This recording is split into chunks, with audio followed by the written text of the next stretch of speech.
Welcome, ladies and gentlemen, to the live stream. Today is October 1st, 2018. October.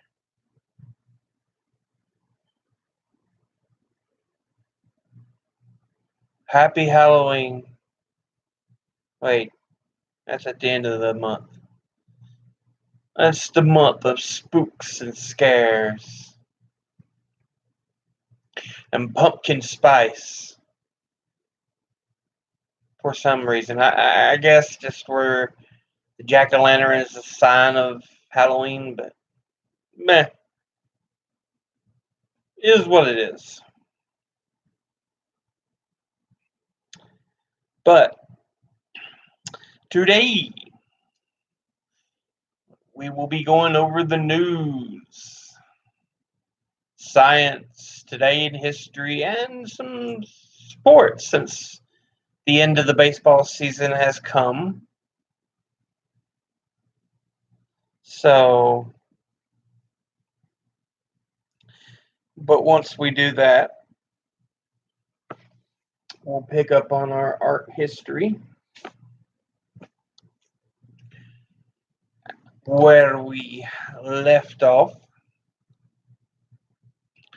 So how about we just hop right into it with some news.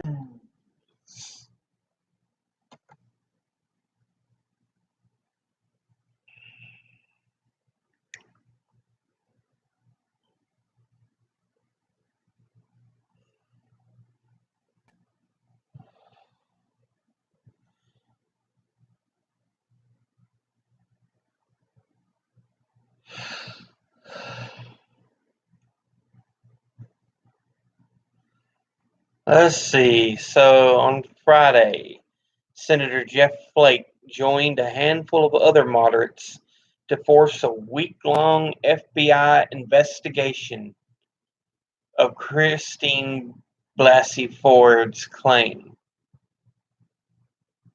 Meanwhile, another story related to the whole Kavanaugh issue. Yale classmate to tell FBI of Kavanaugh's violent drunken behavior.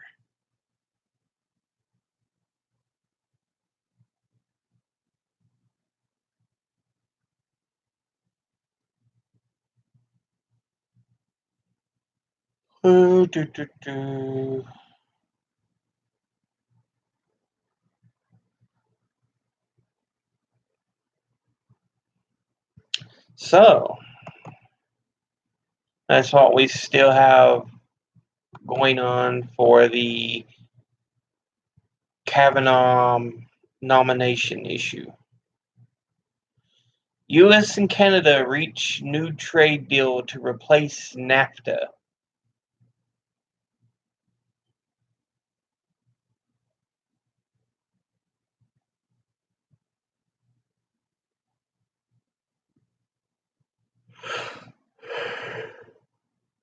I swear, Trump's got such an ego. I have to undo everything Obama did and take even away if it was Clinton because Democrats are evil, even though I want to destroy everything and sell the country to the rich. That's how I kind of see Trump. Of course, he'd never have the intelligence to be like that. It's more like, I'm big, so big. Gotta beat, oh, what's his name? Alabama and Clinton.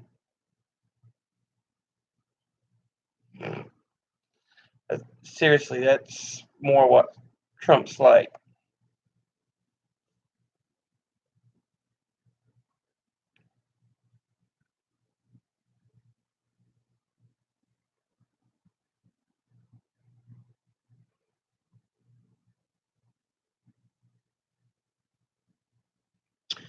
Cardi B facing 3 misdemeanor charges for her role in a fight at a nightclub, well, strip club in New York. Alleged.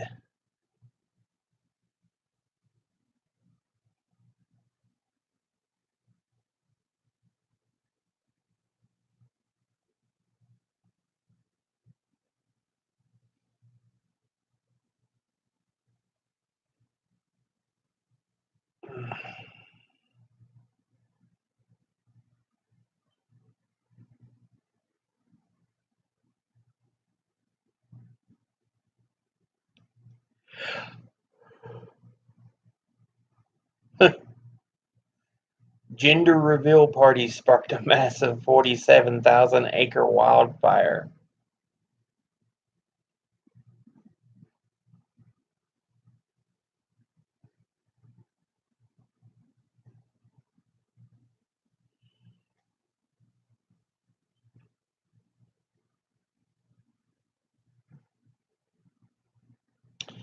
Do, do, do.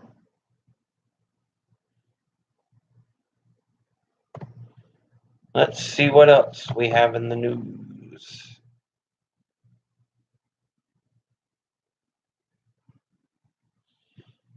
General Electric chief executive departs amid profit warning. General Electric has ousted its chief executive, installing new leadership for the second time in 2 years as it struggles to return to growth.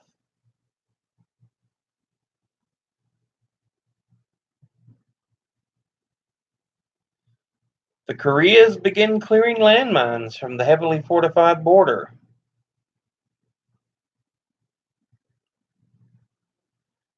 He may have gotten North Korea to make peace with South Korea.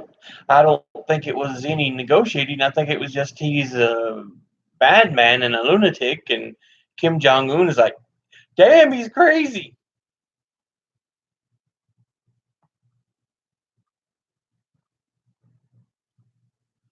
California's tough net neutrality bill prompts a U.S. lawsuit.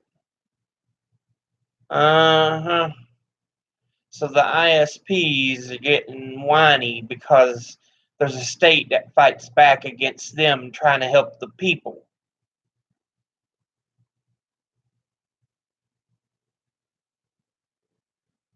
Hey, ISP, shut up. Let me say it again. Shut up.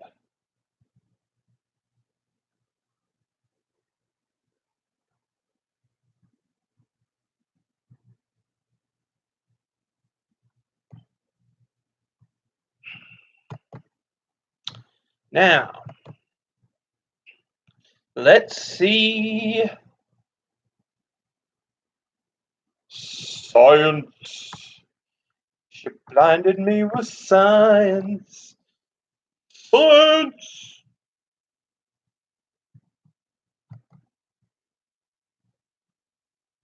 Let's see.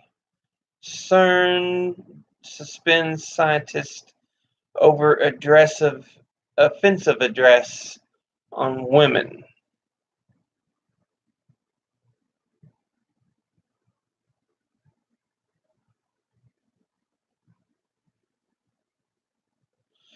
I don't blame them. They say they want more diversity. You can't sit there and say, man, it's no big deal. You've got to push back when people act like jackasses, honestly.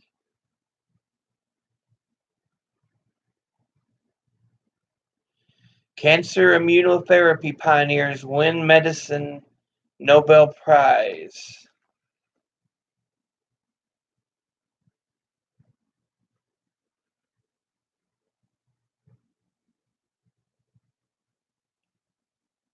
Huh.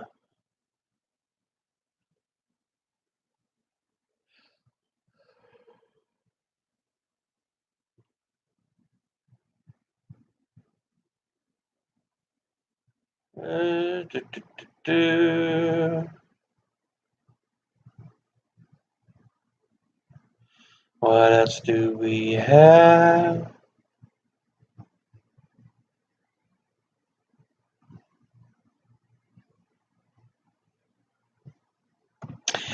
Smuggling a CRISPR gene editor into staph bacteria can kill the...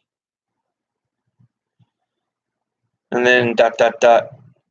Scientists have now modified pathogenicity islands by replacing the toxin-producing genes with genes that, in mice, disabled or killed. So essentially, they may have produced a way to edit the genes to prevent or kill off staph. That's interesting.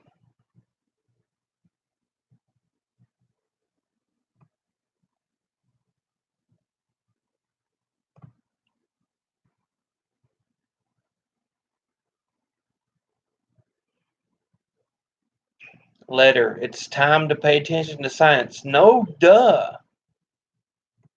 But you have idiots who get big money from corporations who don't care, who don't want science acknowledged. And so we have the rise of anti-vaxxers, the rise of flat earthers, the rise of climate deniers, the rise of evolution deniers. It's sad. We used to grow this country on its ability to know mathematics, science, and other fields of education. But now it's like they've cut our knowledge, our education so much that it's like, ooh, ooh, I don't believe evolution exists. The earth is flat. Climate change doesn't happen. Ooh. That's really how it is, sadly.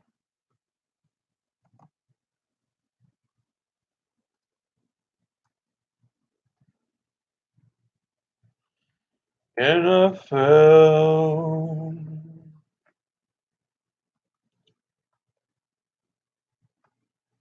The Raiders won in a tight game with the Browns. Hoo-hoo-hoo.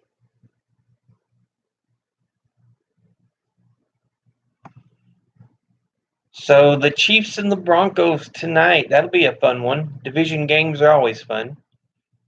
Ravens beat the Steelers. That's a division game. That's pretty interesting. Chargers beat the Niners. Saints beat the Giants. Seahawks beat the Cardinals. Titans beat the Eagles. Like I said, the Raiders beat the Browns in a close one. The Jaguars beat the Jets. The Bengals beat the Falcons in a 1-point squeaker. Oh, shoot. The Patriots came back and swamped the Dolphins. I expected the Dolphins to win. They were undefeated. The Patriots had been struggling, but the Patriots thumped the Dolphins. Cowboys beat the Lions. Packers goose-egged the Bills.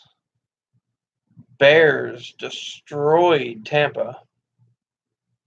The Rams beat the Vikings. And the Texans beat the Colts. Chiefs and Broncos. My team's off, but they come back next week. Well, this weekend, Sunday, for a matchup with the New York Football Giants. The New York Football Giants. Yeah. Let's see what's going on in the college ranks. The NCAA. Well, better yet, let's just look at the Hokies. That's my team.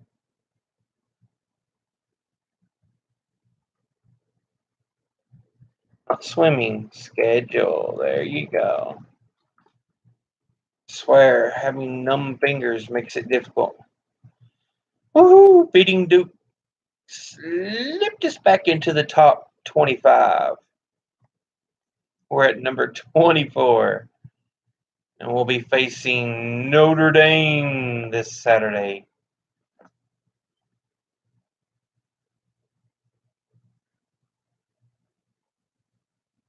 So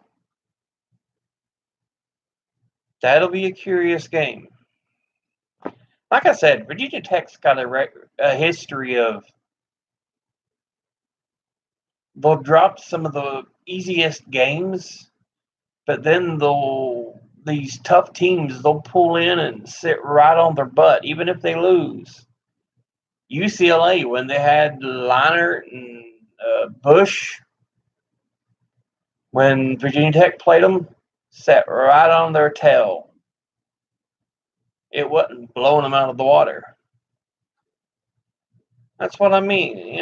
It's just the way the Hokies are. They always sit right on the butts of these major teams.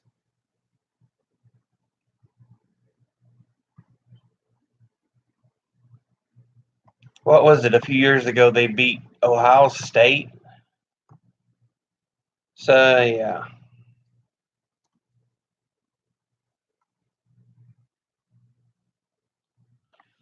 Let's look at the NHL.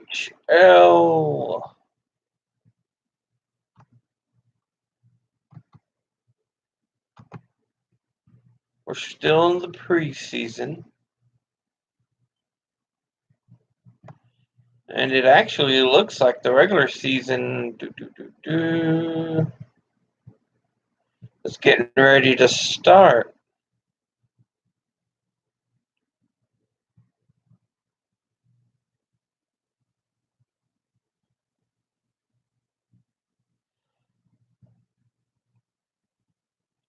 So they're getting ready to start the season for hockey. So this looks like it was the end of the preseason. And let's take a look at MLB playoffs. Playoffs? You want to talk about playoffs? Oh, Jim Mora.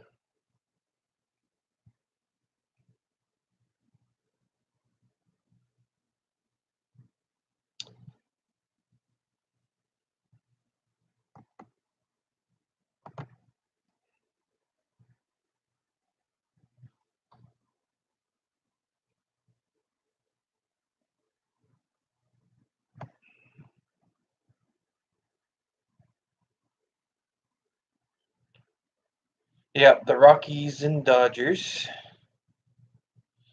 are playing today for one of the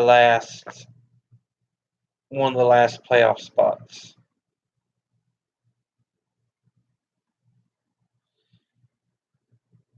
Whoever wins between the Rockies and Dodgers, right now it's the bottom of the third, 0-0. They'll get to play the Cubs tomorrow.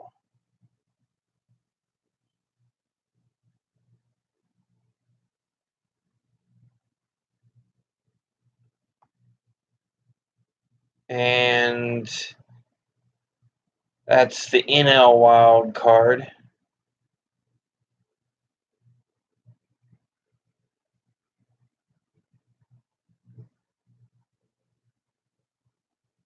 And the A's versus the Yankees. On the third is the AL wild card. Let's get a good look at standings.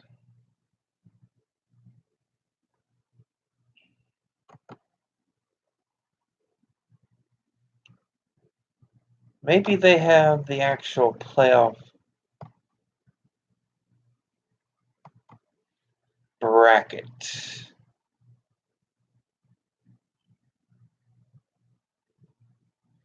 Yeah, here we go.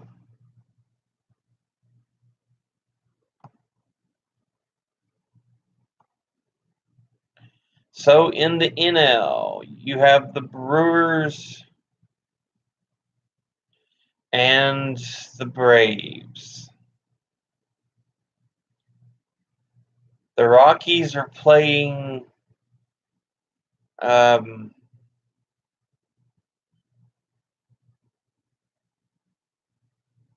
Los Angeles.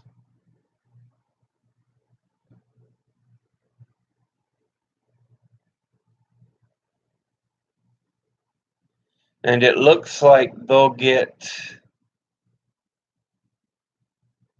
they'll get the Cubbies.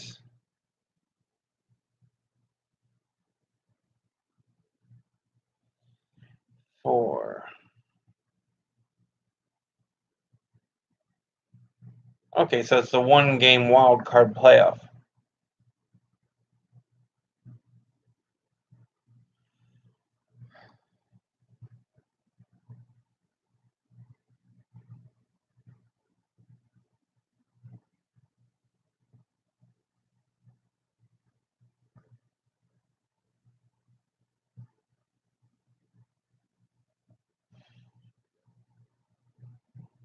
I wonder if it's the Rockies and Dodgers are just determining who will play the Cubbies.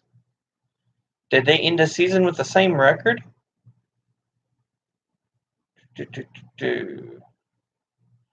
Anyway, Braves and Milwaukee have the byes. Chicago, Los Angeles, and the Rockies.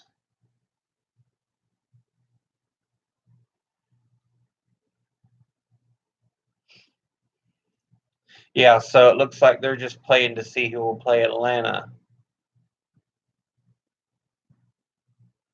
in the division. Whoever loses has to play the Cubs, and then the winner of that game plays the Brewers, Milwaukee.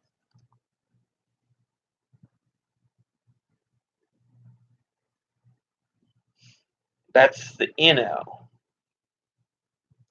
The AL is the Yankees and the Athletics in a 1-game playoff, wild card playoff. They face off. The winner of that game faces off with the Boston Red Sox. Meanwhile, the Cleveland Indians will face off with the Houston Astros.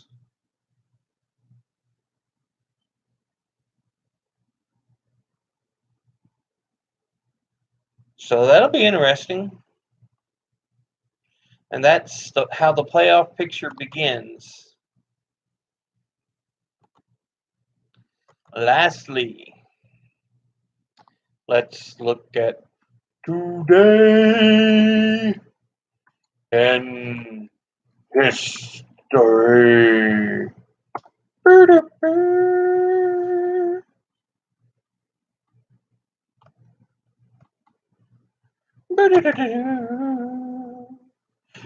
Today in history, brought to you by Snackomatics. Okay.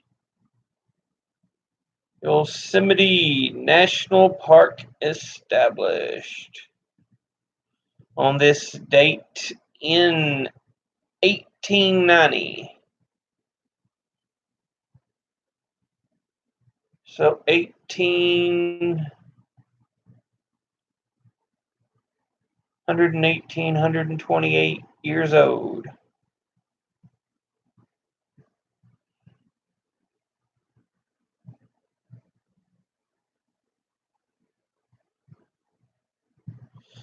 Okay, let's see. On this date in last year, the Las Vegas shooting happened. So it has now been officially a full year since the Las Vegas shooting. Wow.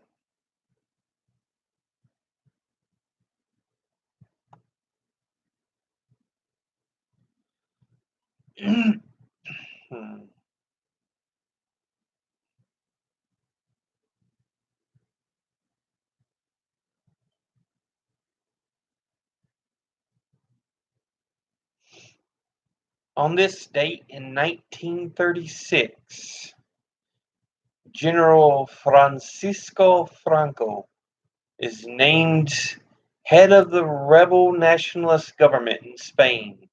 It would take 2 more years for Franco to defeat the Republicans in the Spanish Civil War, and become ruler of all of Spain.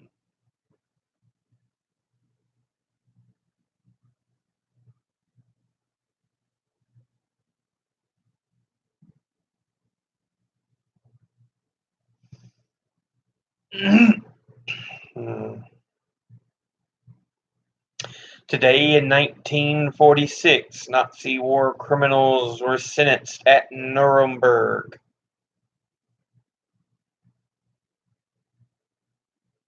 Today in 1961, Roger Maris breaks the home run record.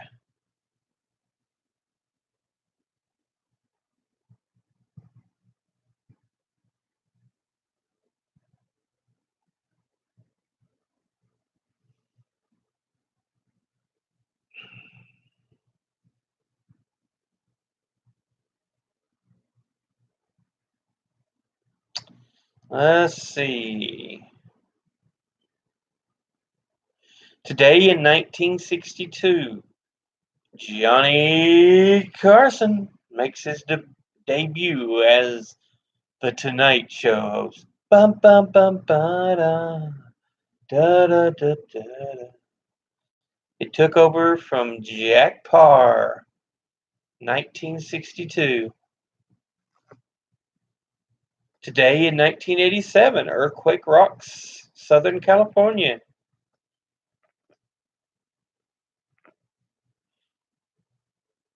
Let's see, kills 6 and injures 100 more. The quake was the largest to hit Southern California since '71, but not nearly as damaging as the Northridge quake that would devastate part of Los Angeles 7 years later.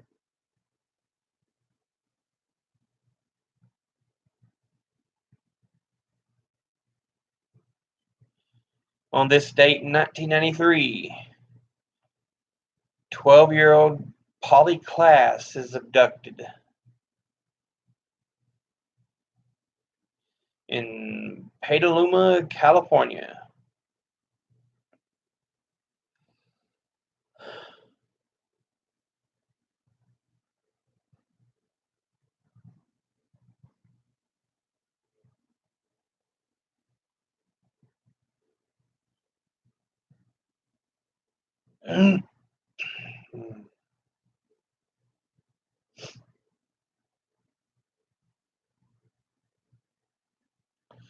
On this date in 1949, Mao Zedong proclaims People's Republic of China.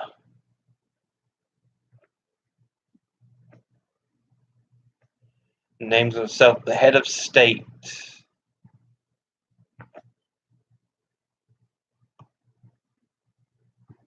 So that is today in history. Yeah. Oh, my back's killing me.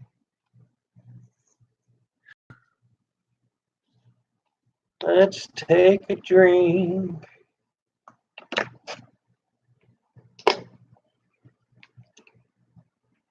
Not bad.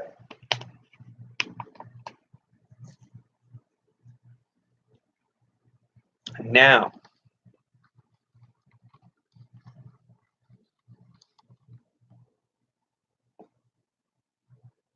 phew, get this heavy book up here. How many pages is this thing? 600 and some, including the index, the introduction, and everything. Shoot. But here we are, picking up at information on cave paintings by Stone Age peoples.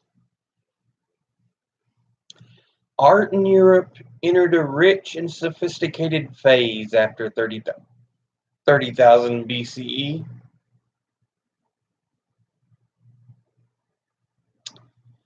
When images were painted on the walls of caves in central and southern France and northern Spain. No one knew of the existence of prehistoric cave paintings until one day in 1879, when a young girl exploring with her father in Altamira in northern Spain crawled through a small opening in the ground and found herself in a chamber whose ceiling was covered with painted animals. Her father, a lawyer and an amateur archaeologist, searched the rest of the cave, told authorities about the remarkable find, and published his discovery the following year. Few people believed that these amazing works could have been made by primitive people, and the scientific community declared the paintings a hoax. They were accepted as authentic only in 1902. So it took 23 years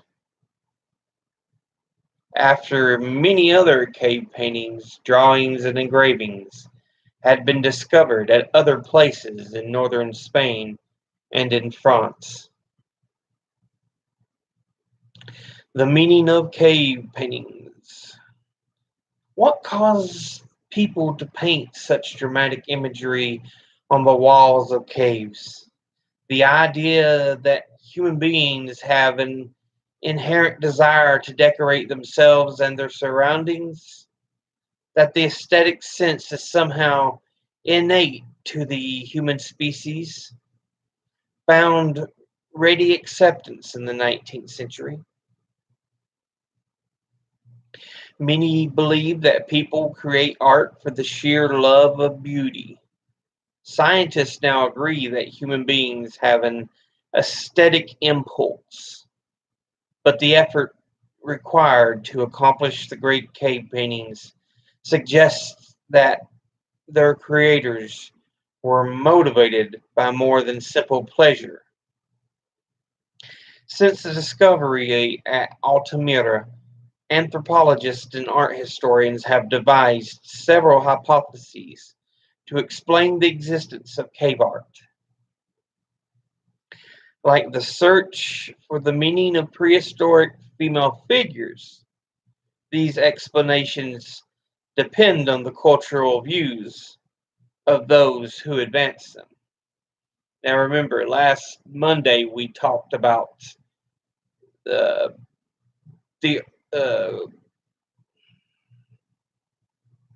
carved mother figures, Earth Mother, carved woman figures.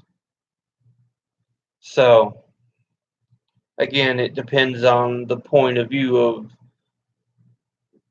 those who want to advance certain ideas. Because in truth, we have no real knowledge of why they are made. So it's just something you have to kind of piece together looking at different ideologies and hypotheses. So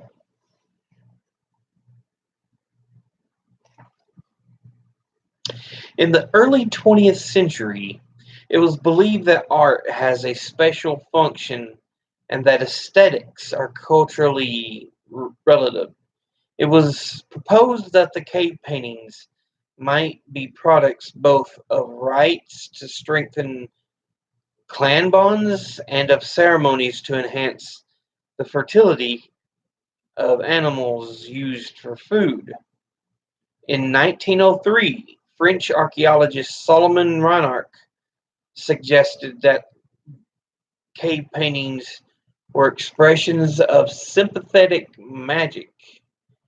The idea, for instance, that a picture of a reclining bison would ensure that hunters found their prey asleep.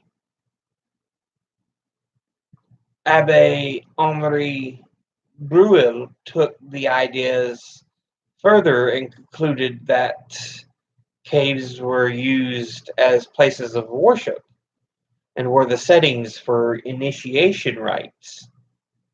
In the second half of the 20th century, scholars rejected these ideas and based their interpretations on rigorous scientific methods and current social theory.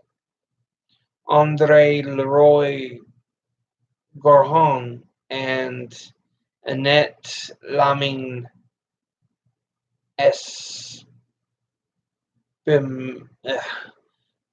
or Imperare were, for example, dismissed the sympathetic magic theory because statistical analysis of debris from human settlements revealed that the animals used most frequently for food were not the ones traditionally portrayed in caves. And before I go any further, I do apologize if I butcher names of people, places. I'm very limited in any full linguistic understandings, being that there's so many languages and so many language families. So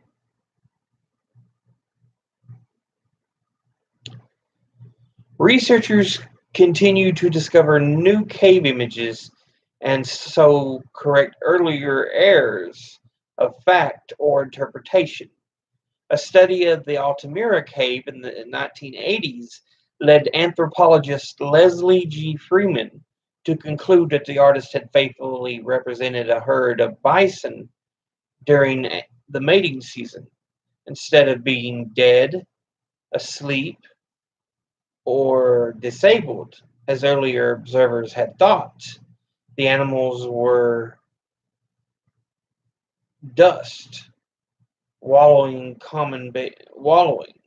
common behavior during the mating season. Similar thinking has led to a more recent interpretation of cave art by archaeologist Steve Mithen. In his detailed study of the motifs of the art and its placement within caves, Mithen argued that the hoof prints, patterns of animal feces, and hide colorings were recorded and used a text to teach novice hunters within a group about the seasonal appearance and behavior of the animals they hunted. The fact that so much cave art is hidden deep in almost inaccessible parts of the cave, indeed, the fact that it is placed within caves at all, suggests to Mithen that this knowledge was intended for a privileged group, and that certain individuals or groups were excluded from acquiring this knowledge.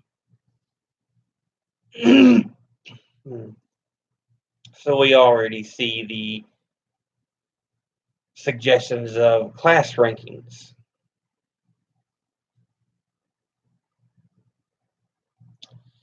South African rock art expert David Lewis Williams suggests a different interpretation. Excuse me. Using a deep comparative knowledge of art made by hunter-gatherer communities that are still in existence, Lewis Williams has argued that Upper Paleolithic cave art is best understood in terms of shamanism, the belief that certain people, shamans, can travel outside of their bodies in order to mediate the worlds of the living and the spirits, traveling under the ground as a spirit, particularly within caves, or conceptually within the stone walls of the cave. Upper Paleolithic humans would have participated in ceremonies that involved hallucinations. Images conceived during this trance-like state would likely combine recognizable, the animals, and abstract, the non-representational symbols. In addition, Lewis Williams interprets the stenciled human handprints around the cave walls alongside the other marks as traces of non-shaman participants in the ritual reaching towards and connecting with the shaman spirits traveling within the rock. So, with the idea of using hallucinations, you see where that could come into place with Greek society, such as at Delphi, which we'll get to at some point here. Although hypotheses that seek to explain cave art have changed and evolved over time, there has always been agreement that decorated caves must have had a special meaning because people returned to them time after time over many generations, in some cases over thousands of years. Perhaps Upper Paleolithic cave art was the product of rituals intended to gain the favor of the supernatural. Perhaps because much of the art was made deep inside the caves and nearly inaccessible, its significance may have had less to do with the finished painting than with the very act of creation. Artifacts and footprints, such as those found in Chauvet below in Le Touque de Aldebert, or Aldobert, suggests that the subterranean galleries, which were far from living quarters, had a religious or magical function. Perhaps the experience of exploring the cave may have been significant to the image makers. Um, Musical instruments such as bone flutes have been found in the caves, implying that even acoustical properties may have had a role to play. Chauvet. The earliest known site of prehistoric cave paintings discovered in December 1994 is the Chauvet Cave, called after one of the persons who found it, near Vallon-Pont-d'Arc in southeastern France, a tantalizing trove of hundreds of paintings. The most dramatic of these images depict grazing, running, or resting animals, including wild horses, bison, mammoths, bears, panthers, owls, deer, aurochs, woolly rhinoceroses, and wild goats or ibex.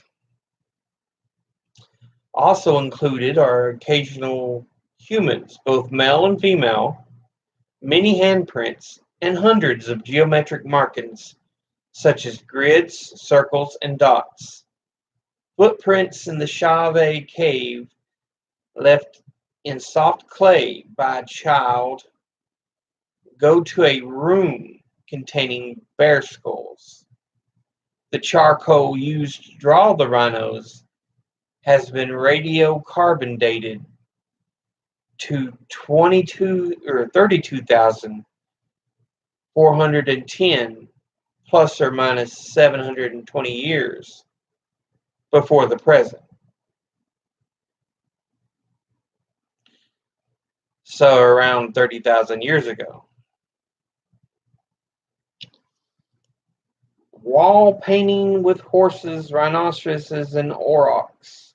The Chauvet Cave at Vallon-Pont-d'Arc Ardèche Gorge, France, circa 32,000 to 30,000 BCE, and the paint is on limestone.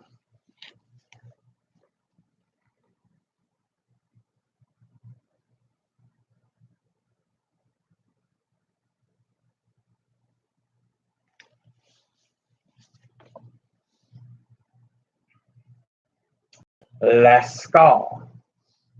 The best known cave paintings are those found in 1940 at Lascaux in the Dordogne region of southern France. They have been dated to about 15,000 BCE. Open to the public after World War II, the Prehistoric Museum at Lascaux soon became one of the most popular tourist sites in France. Too popular because the visitors brought heat, humidity, exhaled carbon dioxide, and other contaminants. The cave was closed to the public in 1963 so that conservators could battle an aggressive fungus. Eventually, they won, but instead of reopening the site, authorities created a facsimile of it. Visitors at what is called Lascaux 2 may now view copies of the paintings without harming the precious originals. The scenes they view are truly remarkable. The Lascaux painters depicted crows, bulls, horses, and deer along the natural ledges of the rock, where the smooth white limestone of the ceiling and the proper upper wall meets a rougher surface below. They also utilized the curving wall to suggest space. Lascaux has about 600 paintings and 1,500 engravings. Ibex, a bear, engraved lifelines, and a woolly rhinoceros have also been found. The humans appear singly, in rows, face to face, tail to tail, and even painted on top of one another. Their most characteristic features have been emphasized. Horns, eyes, and hooves are shown as seen from the front, yet heads and bodies are rendered in profile in a system known as composite pose. Even when their poses are exaggerated or distorted, the animals are full of life and energy. I can't hardly hold the book. And the accuracy of the drawing, in the drawing of the cave silhouettes or outlines, is remarkable. Painters worked not only in large caverns, but also far back in the smallest chambers and recesses, many of which are almost inaccessible today. Small stone lamps found in such caves, over 100 lamps have been found at Lascaux, indicate that the artists worked in flickering light from burning animal fat. Although 1 pound of fat would burn for 24 hours and produce no soot, the light would not have been strong as that created by a candle. The scene at Lascaux was discovered in a remote setting in a wall at the bottom of a 16-foot shaft that contained a stone lamp and spears. The scene is unusual because it is the only painting in the cave complex that seems to tell a story, and it is stylistically different from the other paintings at Lascaux. A figure who could be a hunter, greatly simplified in form, but recognizably male, and with the head of a bird, or wearing a bird's head mask, appears to be lying on the ground. A great bison looms over him, or above him. Below him lie a staff, a baton, and a spear thrower, an addle, a device that allowed hunters to throw farther and with greater force, the outer end of which has been carved in the shape of a bird. The long diagonal line slanting from the bison's hindquarters may be the spear. The bison has been disemboweled and will soon die. To the left of the cleft in the wall is a woolly rhinoceros who seems to run off. Why did the artist portray the man as only a stick-like figure when the bison was rendered with such accurate detail? Does the painting illustrate a story or a myth regarding the death of a hero? It is a second. Or is it a record of an actual event? The painting may also depict the vision of the shaman. Let me close the notification here. Is live. Okay. Hall of Bulls at Lascar Cave in Dordogne, France, circa 1500 BCE. The paint is on limestone. Length of the largest auroch, or bull, is 18 feet.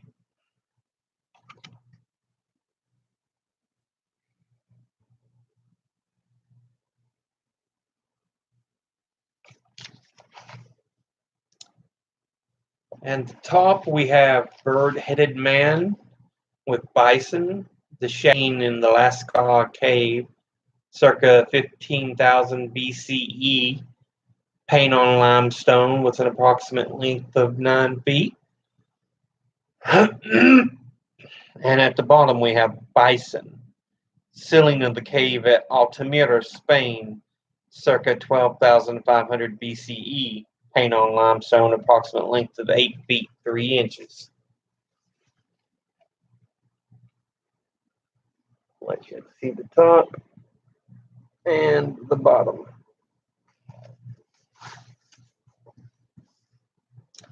Altamira.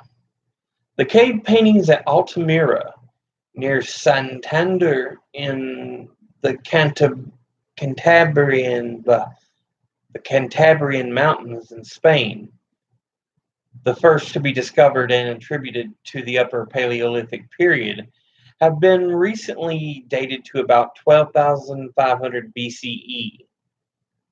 The Altamira artist created sculptural effects by painting over and around natural irregularities in the cave walls and ceilings to produce the herd of bisons in the ceiling of the main cavern.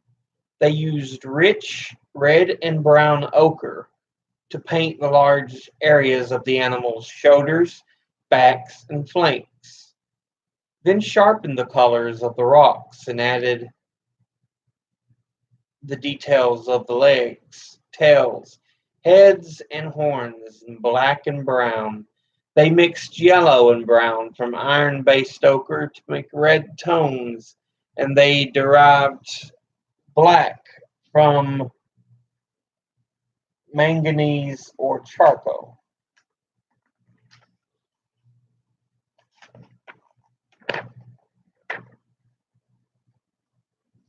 Okay, let's read this little excerpt. Don't care. It's just a technique on prehistoric cave or wall painting, talking about using some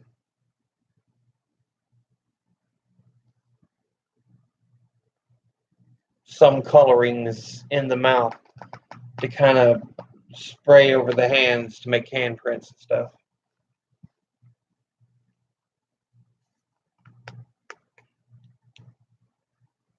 Okay, so we'll kind of ignore that. Bison, Le Touque d'Aldebert, France, circa 13,000 BCE. Unbaked clay, about 25 inches and 24 inches.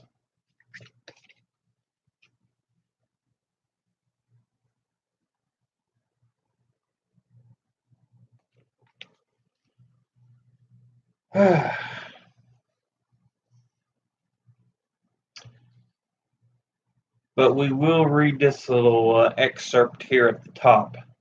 Recovering the past, how early art is dated. Since the first discoveries at Altamira, archaeologists have developed increasingly sophisticated ways of dating cave paintings and other objects. Today, they primarily use two approaches to determine the artifact's age. Relative dating relies on the chronological relationship among objects in a single excavation or among several sites if archaeologists have determined, for example, that pottery types A, B, and C follow each other chronologically, blah, blah, blah, at one site. They can apply that knowledge to another site. Even if type B is the only pottery present, it can still be assigned a relative date. Absolute dating aims to determine a precise span of calendar years in which the artifact was created. The most accurate method of absolute dating is radiometric dating, which measures the degree to which radioactive materials have disintegrated over time.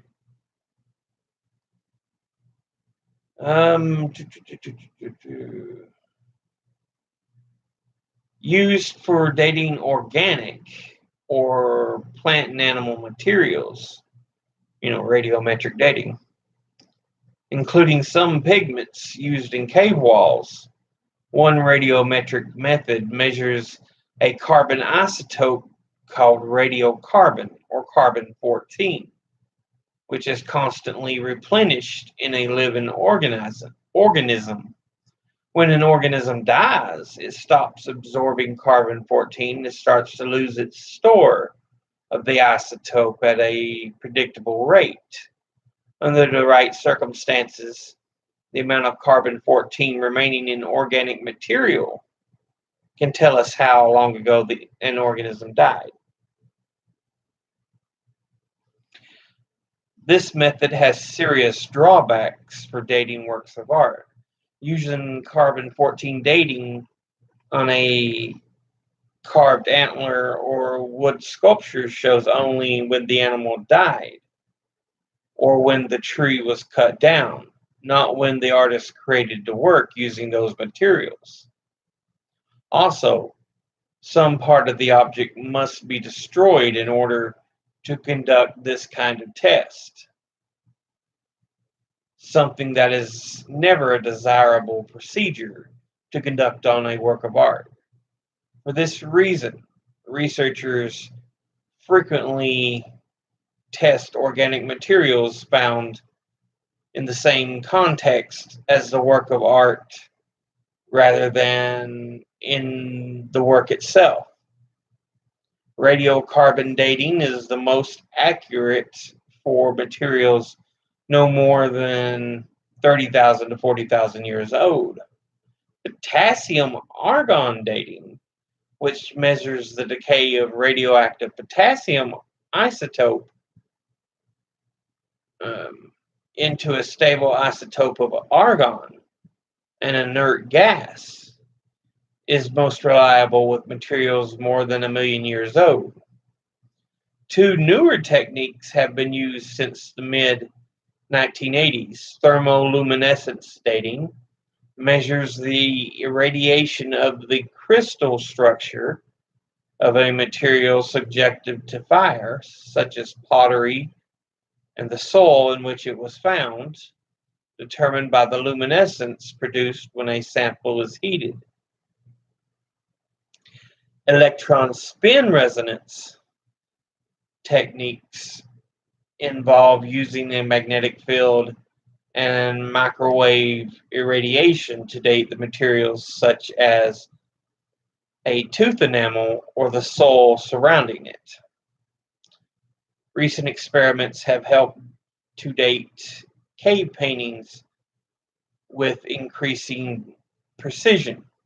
Radiocarbon analysis has determined that, for example, that the animal images at Lascaux are 17,000 years old, or more, to be more precise, 17,070 years, plus or minus 130.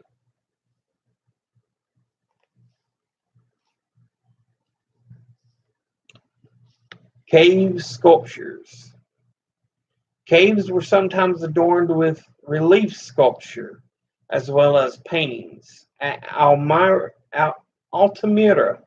an artist simply heightened the resemblance of a natural projecting rock to a similar or familiar animal form. Other reliefs were created by modeling or shaping the damp clay of the cave's floor. An excellent example of such work in clay, dating to around 13,000 BCE, is preserved at Les Touques d'Aldebert, south of the Dordogne region of France. Here the sculptor created two bison leaning against a ridge of rock. Although the beasts are modeled in a very high relief, they extend well forward from the background. They display the same conventions as in earlier painted ones, with emphasis on the broad masses of meat-bearing flanks and shoulders.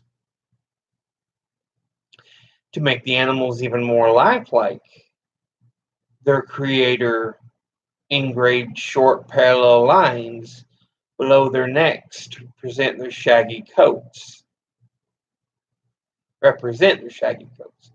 Numerous small footprints found in the clay floor of this cave suggest that important group rites took place here.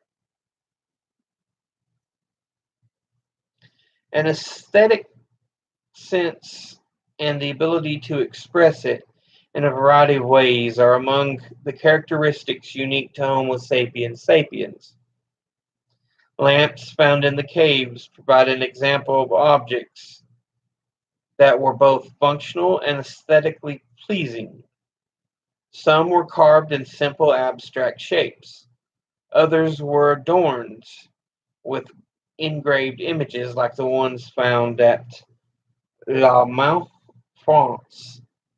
The maker decorated its underside with an ibex. The animal's distinctive head is shown in profile, its sweeping horns reflecting the curved outline of the lamp itself. Objects such as this were made by people whose survival depended upon their skill at hunting animals and gathering wild grains and other edible plants. But a change was already underway that would completely alter human existence. Lamp with the ibex design from the Longmouth Cave in Dordogne, France, circa 15,000 to 13,000 BCE. It's an engraved stone, and it's at the Musée des Antiquités Nationales, Saint-Germain in France. Again, I apologize for the butchering of the name. And at the bottom, a reconstruction of Lipinski Vir House Shrine in Serbia, 6000 BCE. Image of the top, and then an image of the bottom.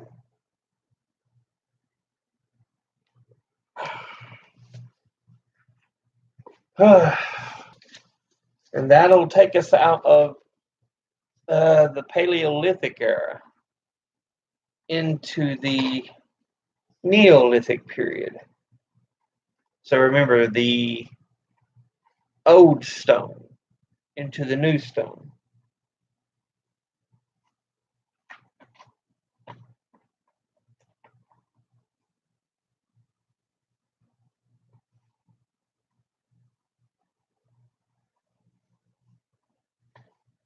So yeah,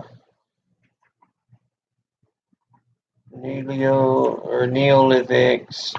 Talk about Stonehenge. And then metallurgy, enduring stone. We get into the Bronze Age, and that'll be the end of the chapter.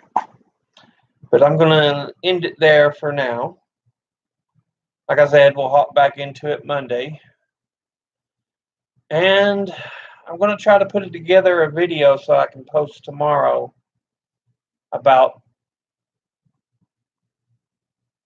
the U.S. territory flags. Exhausted, so my thought processes are not all that good. So we'll be doing that hopefully tomorrow. And then Wednesday we'll be reading into Freakonomics Chapter 1.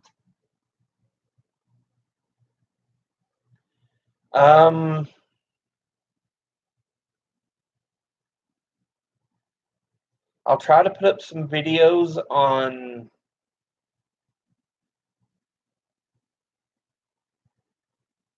about Halloween. Well, spooks and stuff.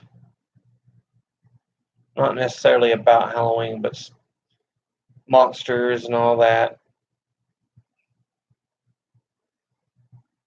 A little bit throughout.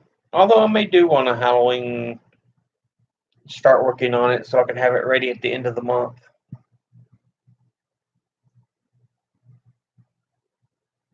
It's an idea.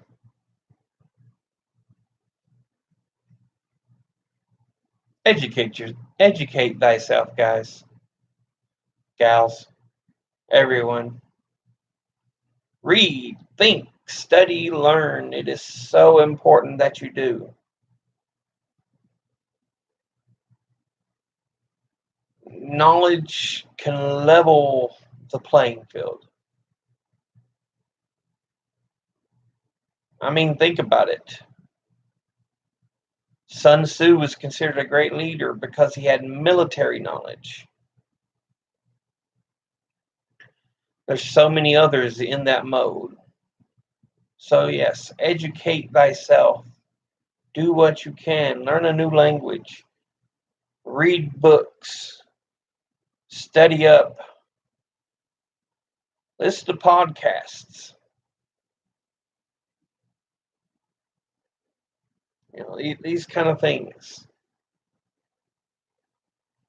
You don't have to go crazy. If you're young, it isn't so bad because your mind's a lot more flexible. You can take in a lot more material. But still, educate thyself.